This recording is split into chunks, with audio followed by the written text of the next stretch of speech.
example, to say Sunset Hill is one address. So I'm assuming that it would be a specific address that we're referring to as it would relate to the 3 complaints.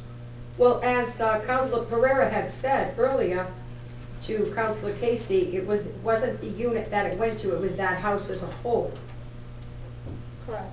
How do we define a house? We have multiple, we have buildings that have 200 apartments in one building.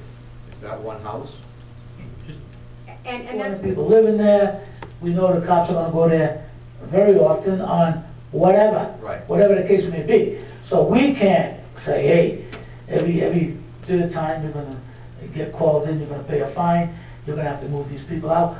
I know for a fact that you don't take too much static from the people. I don't think it's fair. Do you have any resolutions to this? Well, the point I was trying to make earlier was it should be specific to an apartment. If the police respond 3 times to a nuisance call in a specific apartment, they'll notify the housing authority. If the housing authority doesn't take action, then the housing authority would be at risk for a fine. And honestly, I don't have a problem with that. I mean, the relationship we have with the police department, they're on top of it. They tell us what's going on. We have our attorneys meeting with the tenants, and if necessary, we begin eviction proceedings. So as long as it's specific to an individual apartment, I don't have a problem with the language of the ordinance. And I see Section E, to me, looks like a good safeguard, because as an abatement process, if someone's abating the problem, they're showing goodwill, they're trying to do what they're supposed to do, I see that as a good mechanism to ensure that everybody's treated fairly.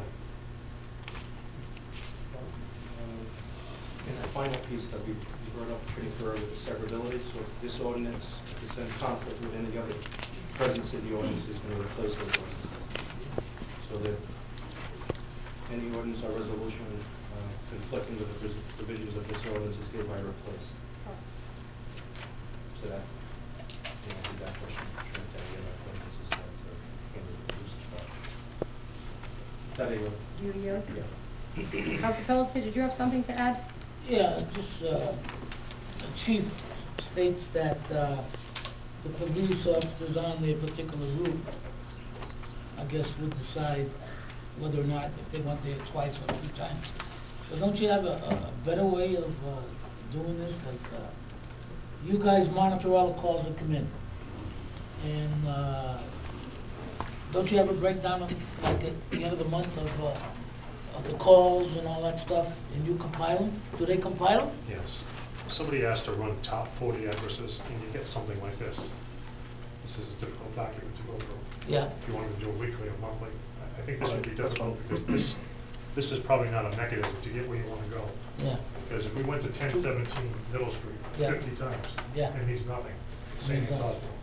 Okay. So you have to actually go through line by line. So that's what's gonna have to happen? No. No, I think what would happen was the officer know best what the problem houses are.